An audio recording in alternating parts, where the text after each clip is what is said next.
Welcome to Straight Talk Sacred Pathway. I'm Stuart Wellborn, a British author and former therapist, and each week I sit down with Wa-Na-Nee-Che, a spiritual elder from Turtle Island, to explore the deeper truths behind healing, ceremony, and connection to Source. Well, I was lying in bed and I was sleeping and things were whispering into my ear this morning early. And we had a complete discussion going on. So I started talking and whoever it was, the energies, they said, "You're right on. You're exactly right." And we were talking about connections. I said, we as human beings in the beginning were tied into the natural way. And our greatest teacher was nature. If we had a problem, an issue, we would go out and we would ask nature. And when we were sleeping, nature would come and they would give us the answer. And they said, nowadays, I said, rather than listening to nature, I said, they listen to people. And 90% of the time, the people are wrong. I said, they need to start practicing, what we call the old ways, which is communication with nature's self. That's where we got all the knowledge of the medicines was from nature. Had a young man. He was probably about 19 years old, and he came over. And he was practicing to be a grass dancer. Grass dancer. It's a kind of form of dance they call it grass dance. And he said, yeah, it'll explain itself.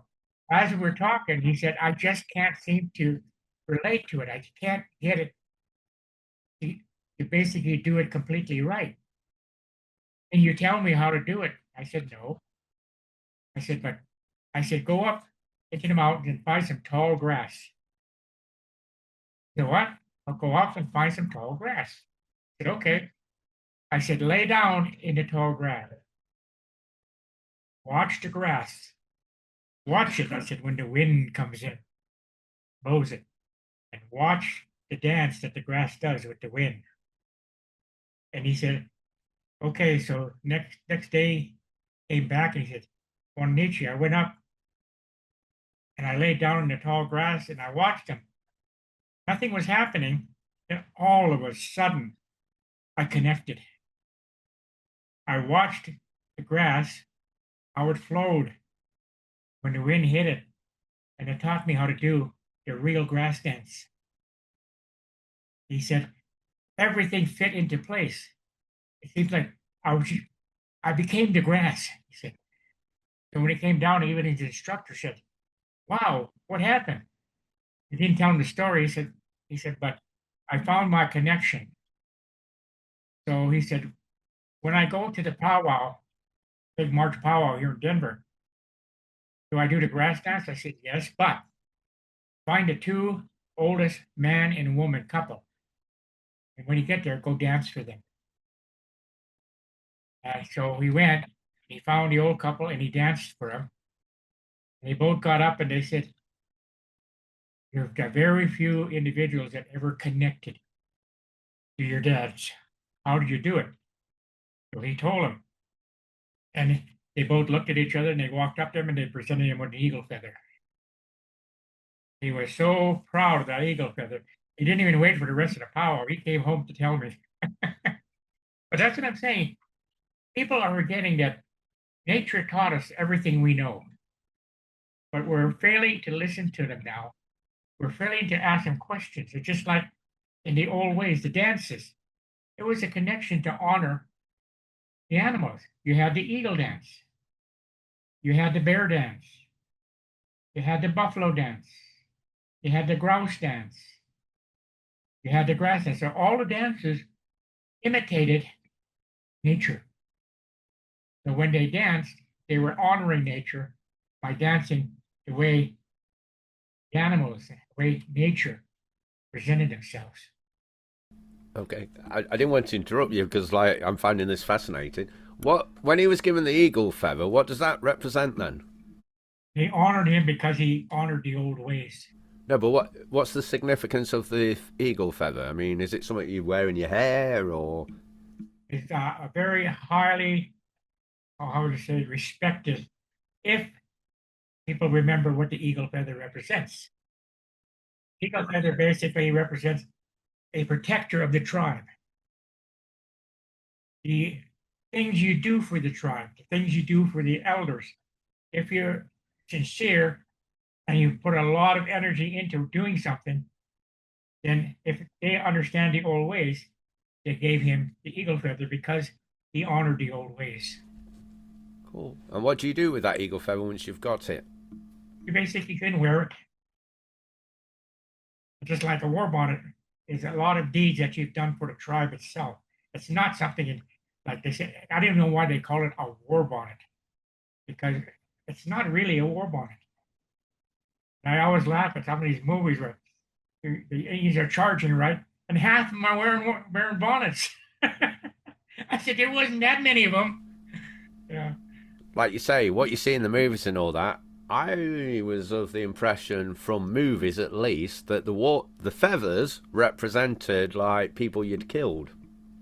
No, because remember, in the original way, we didn't believe in killing. Yeah, I've changed my mind since Hollywood, but I'm just saying, that's what it used to say. So, what does each feather represent? Like we read a lot about the Buffalo Soldiers and how the Comanches and the Apaches honored them. They never honored them. They looked at them that they were doing the same thing the white man was doing to them in the United States. So they didn't honor the Buffalo Soldier. And then you get all these stories. Well, they honor us because of our curly hair and our bravery in battle. The hell are you brave in battle when you massacre tribes? So again, there's a lot of information now starting to come out that is true. And they're finding out that the indigenous people didn't lie about things. That what they said was true. So, you just let's stay with the dances for a little bit. You mentioned the grass dance. Yeah. The person that you said he was a young man, did you? Yeah. Was he indigenous? Yeah. Well, he was part indigenous and part Mexican. Okay. And is he part of a tribe or just?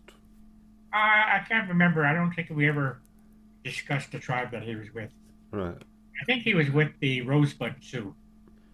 So, you said he was trained in the grass dance. Yeah, he was being trained by a grass dancer. So would And that he be an said, elder or something then, or? yeah, it was an elder, but he said it never felt right.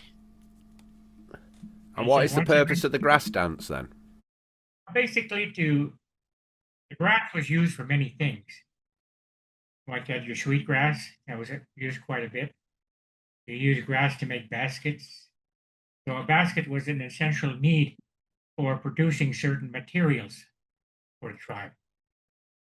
And so again, to them, the grass was alive.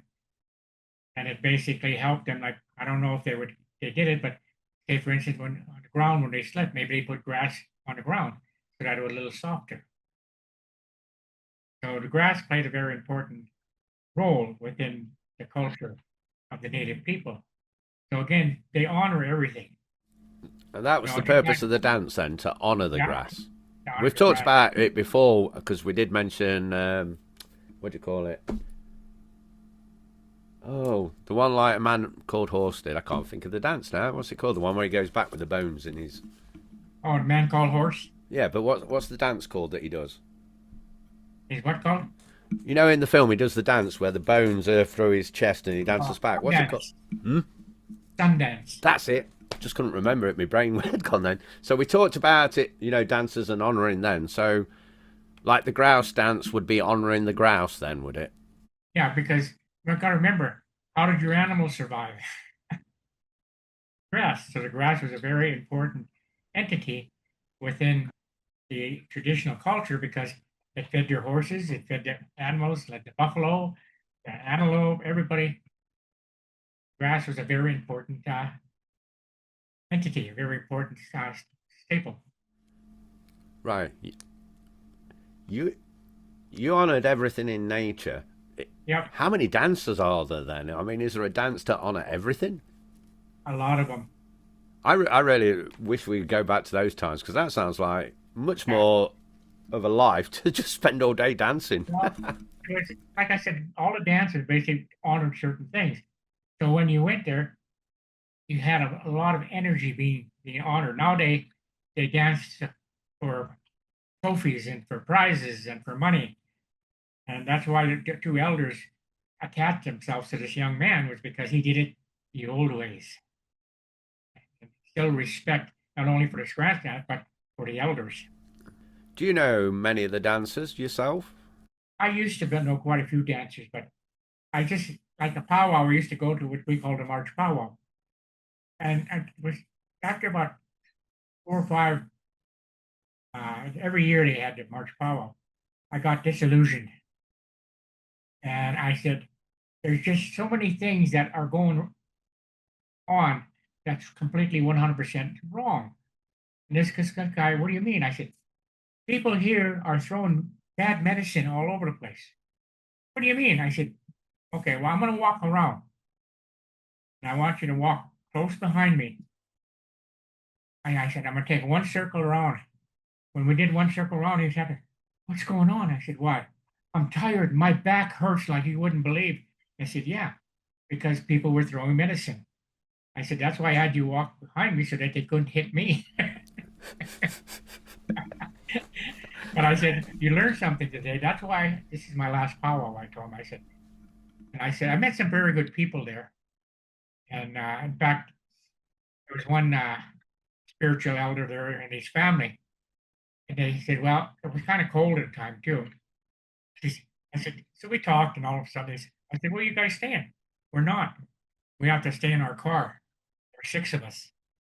They said, "Because there's no room. There's no hotels, no nothing." I said, "Really?" He said, "Yeah." I said, I gave him my address. I said, "Come on over. I got a couple extra beds." So they came over and they spent about 2 or 3 days with me. But they were just kind of surprised. I said, "Why did you?" I said, I believe in the old ways. And I said, "I like your energy. Therefore, I have no problem having you stay at the house and feeding them and everything." I get what you mean. You know, in any kind of group that you put people together, there's always going to be some bad eggs or some bad Oh, yeah. energy. But I remember I told you that I got into nature based religions, paganism, whatever you want to call it, after going to the Witchcraft Museum in Boscastle. I joined, I won't mention the name of the group, but I joined a pagan group.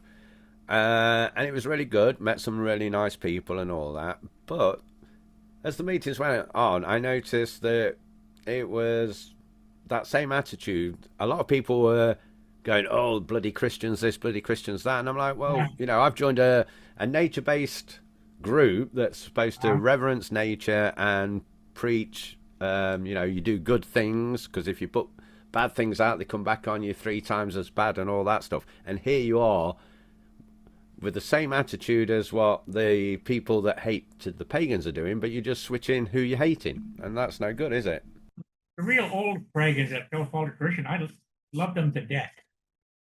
I had so much fun with them, and we exchanged so much knowledge, you know, and a lot of them became real close friends. I was talking to one of the leaders of the pagan group, and he sat there, and I said, "You're disconnected."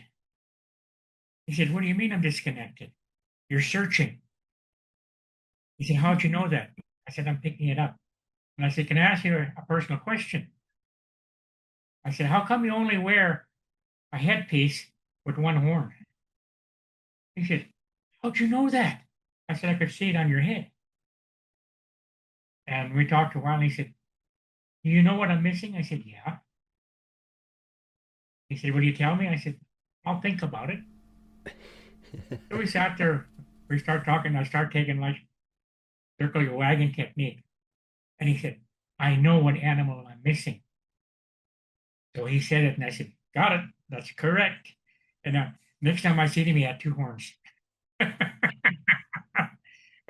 it's really crazy that things like this happen to me, because they've given me a special gift, and I try to use it 100% for good. I don't like the idea of using it in a bad way. So a lot of times when people ask me certain things, I said, I'll give you tools so that you can discover it. Because when I used to talk to people and work on their illnesses, I used to use circle your wagon technique. As we circled the wagon, I knew exactly what was wrong, but I'd never tell them. But what I did was circle my wagon, I shoot little arrows in it to them. And all of a sudden, I think I got it. What do you got? This is what's boom, boom, boom, boom. And I said, yep, you got it. And not knowing that I already knew what it was. But one person said, why do you do that? I said, because if I tell you exactly, like say your vision, and I tell you exactly everything that they gave you in that vision, I can steal it. It can become mine. So I have to get you to realize that it's your gift, and that way you never give it away. So how does that work? That you could steal it? Yeah, you just basically you talk to somebody, all of a sudden you get a picture, and you get information. It's one lady sat there again, and I sat there and I said, "You better check your knee out. Why? There's something wrong with your knee." I said, I was like, explain it. I said, it's almost like arthritis. I don't have no arthritis. She said, I just had a checkup about 2 months ago, and I'm in perfect health. So anyway, a week later, she gives me a call. Wa-Na-Nee-Che, what? I got arthritis in my knee. And I just looked at her and I could see it. And sometimes it works, sometimes it doesn't. It just depends on who I'm supposed to work with. You're not supposed to work with the whole world. They give you a sign of who you're supposed to work with. And sometimes one sign is that your hands will become very, very hot. And when your hands get hot and you're by a person, you're supposed to help them. Oh, right. I went to I don't know if you know the stone circle in Derbyshire called Arbelow. Uh-huh. I went there. I've been loads of times since, but when I went there in around 2001, my hands went really hot when I was near the circle. Uh-huh. What does that mean then? Maybe you were supposed to talk to that person. No, there was no people there. I just was there at the stone circle. Oh, you were just by yourself? Yeah. Oh, well, that showed you something then. Well, basically that you had a healing power. Oh. So Maybe we I just need to let go you back. know. Yeah. I'm going to spend some Maybe time you're with that supposed to thing. heal yourself. Probably, yeah. I just want to quickly rewind on something you said, in case anybody who watches or listens to this doesn't know what it means. What is a powwow? It's supposed to be the gathering of elders as a social thing, but I think powwow came later. I don't think that's an original. Right. Because I was going to say that's kind of another one of those movie things that you hear a lot. It's kind of funny too because when the tribes would get together to have a celebration, it was actually a celebration of something. Say, for instance, the buffalo might come, and everybody had full stomachs, so they gave thanks by having a celebration. So they'd all get together and dance and sing and do other things. So I got a feeling that powwow came way after than what the original things were done for. And that's not just is that elders from all the tribes then?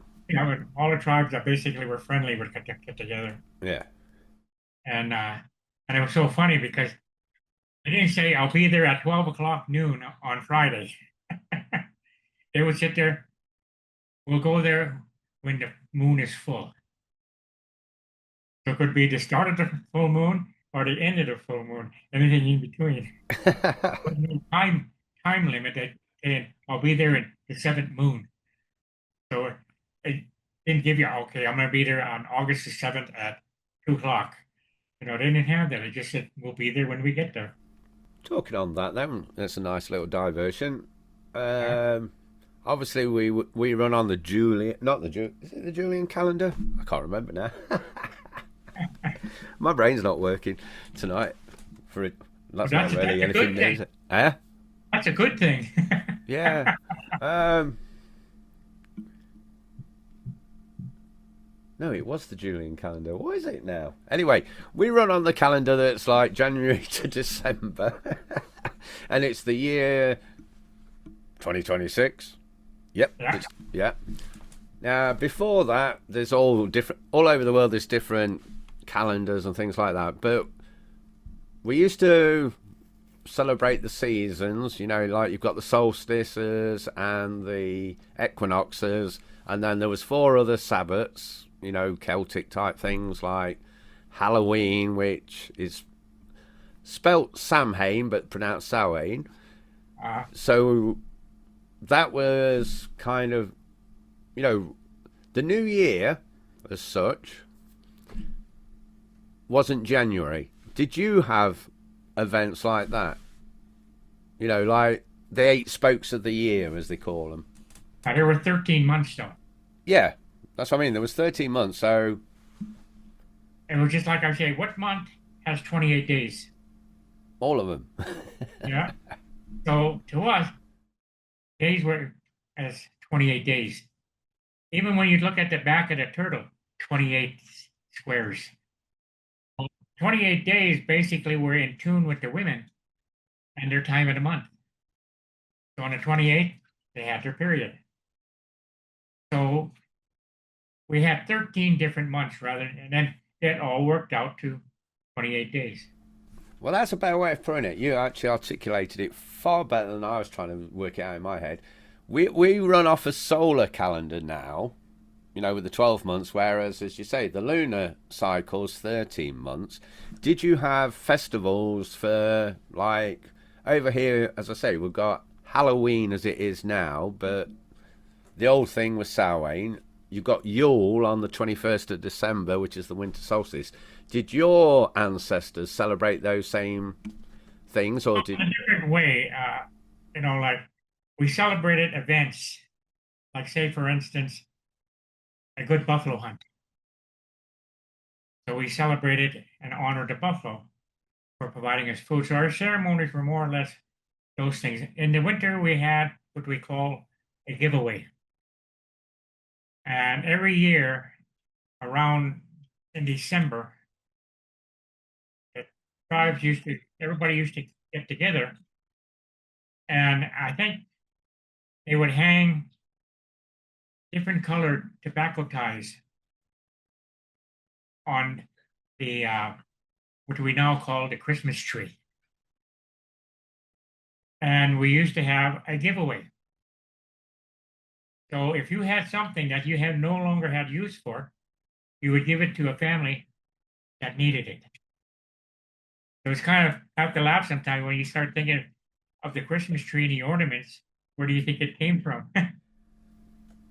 Well, I don't want to get into that debate because it's allegedly Yeah. Germany. But so we've already covered that because you've talked about that a couple of times. You didn't celebrate the summer solstice then. Well, we didn't call it something. Like we celebrated the spring, Yeah. we celebrated the summer, we celebrated the fall, and we celebrated the winter. And would that have been done by the position of the sun? Uh, Not particularly. I think more or less your other natives down in South America, the Incas, the Aztecs, and the Mayans used the sun a lot. That's why when you look at their pyramid, they were flat on top. They weren't enclosed because that's where they did all of their calculations. You know why Easter screwed up, right? In what way? Well, it's kind of screwed up because it's bunny rabbits having colored eggs. I like to tell that to some of the Catholic priests and nuns and everything. They said you can't. I said I was an altar boy. Well, Easter, to the best of my knowledge, is named after the goddess Esther. Yeah. The spring equinox, which is Ostara, Yeah. and because Easter. Oh, we've got a pop up on the screen. Get rid of that. 10 minutes left. Easter always falls on the first Sunday after the full moon, after the spring equinox. So that's why it's always changes. So that's very pagan. You know what Easter really was, right? Fertility. Yeah, it was a fertility dance. That's why they used a rabbit as the symbol. Yeah, oh yeah. Because you breed like rabbits. The Christians said, "Hey, that's a pretty good holiday. Let's go ahead and steal it." Like most of them, but well, it's easy to, if you're coming into a land and you want the locals to come and celebrate and convert, if you build your church where their circles were and you encompass their rituals but just give them a different name, most people go, yeah, I'm still getting pissed for spring, who cares? They love to have that ash put on their head for protection. It's so funny though, it's one time, like I said, I was an altar boy, and my mom basically stressed a lot about how, not so much negative, but how much information that I found out that is so unreal, untrue about the Catholic or any religion. The fact that they use scare tactics to gain members. Yeah, we've covered that. We don't want to dwell on that too much. Uh, But you got to say one good thing about the Catholics right now. The Pope is like on the ball, isn't he? well, the Pope, when you look at it, he's more into theology of Christ and God, not the church. Oh yeah, I mean, I love what he's. And I really like him, because the way he would say things, and I know Witchcall said something about him being an immigrant. And he came back and said, I was born and raised in Chicago. So that didn't work. Yeah. But I have a lot of respect for him because he says things the right way. And he criticizes people who practice religion in the wrong way. Like I said, where's the love?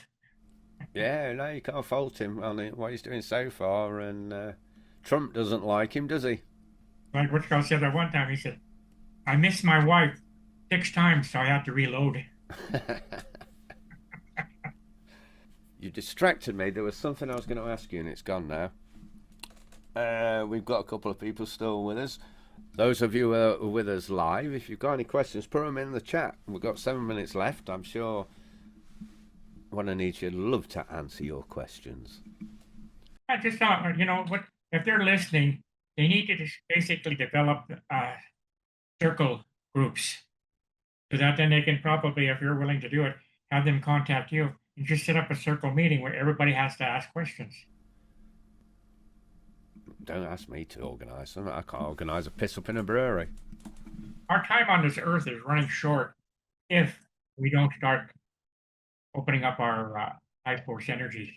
I was reading a prophecy from the Lakota Sioux, and a Hopi prophecy. Guess what? Exactly the same. So how do you get one tribe way down south and one way up north? All of a sudden, in their prophecies and their visions, they have the same vision. But there have been lots of prophecies that haven't come true, so you don't know. It's easy to say the prophecy came true when something actually does go right, but 99% of prophecies probably don't come true. Yeah, you know the symbol I use, right, for the human circle of life? Yeah. That came to me about 30 years ago. And yet, when I start listening to some of the prophecies from some of the tribal members and even non-tribal members, the human circle of life is exactly what they explain in their visions. They say where the indigenous people, the red, will take over the other 3 colors and they will produce no color. And they will all work together for humanity. And that's what and I sat there and said, wow, I had the vision of the symbol, and I finally found out what the symbol was all about. And it really is the sacred circle, the sacred hoop. And people have to start realizing the sacred hoop has a lot of knowledge, but they're not going to tap into it until they understand that they need to follow a pathway. The pathway will be given to them, and they will shown to them if they only go forward on their pathway. The kind of people that are listening to this should be on their pathway, though, wouldn't you think? Yeah. There's something that, I don't know what it is, but I'm picking out something that's going to happen to your energy. Whose? Yours. What? Don't know. I'm just getting a feeling that something's going to be given to you or something going to attach to you. Matthew, do you feel anything? Well, Or he's busy with his Facebook. Something good, I hope. Oh, yeah, it's good. Okay. It's something that you've been searching for. Oh, that'd be handy. Yeah, and that you're going to find the answer. Soon? Yeah. Oh, good. You know, when children are little, they always have that why. And so I sat there one day and I said, I'll answer your question with say something. They say something, why? I go, and they end up coming up with their own answer. It is one of the best questions, though. Why? Yeah, because if you keep asking them questions, why, they come up with the answer that they're looking for. So rather than us as humans, as adults, trying to explain to them, this is why, no, let them come up with the answer. Yeah. Because I always tell people there are 7 of us into one body. You got the child, the female and the male. You have the adult, the male and the female, and you have the grandfather and the grandmother. And then which makes who you are. And I said, we don't realize that when people, especially when their questions are answered, like kids ask a question, adults ask a question, put yourself into your grandfather mode or your adult mode or your child mode. And all of a sudden, when you're talking to a child, it makes more sense. I can say I'm nearly always in child mode. Yeah. But no, it's true, because like you get... Grow up. You do get honesty from children, though, because, you know, I work at weekends doing kids' parties and all that, birthday parties. And it's great working with kids because they've got all that energy. There's no bullshit or... Yeah, they're still connected. Yeah. You pick up on their energy, definitely. When you're around babies, and the baby's sitting there and all of a sudden it starts crying and real loud. But people don't realize that if there's a person sitting there and talking to them and looking at them, and the baby kind of cries and doesn't want, they have an evil energy above them. The children are still, babies are still connected. They look up and they see something they don't like, they're going to let you know. So people just say, oh, there's something must be wrong. No, he's trying to tell that adult, there's something wrong with you. You better go get yourself cleansed. Okay, we are into the last minute. Final thought, because we'll probably get cut off mid-thought. Get on your horse and start asking the questions. Otherwise, you'll never get the answers. Thanks for listening to Straight Talk Sacred Pathway. If you'd like to ask Wa-Na-Nee-Che a question, you can email me at stuart@realityresponsibility.com. The link will be in the description. And don't forget, you can download a powerful guided meditation for free at humancircleoflife.com.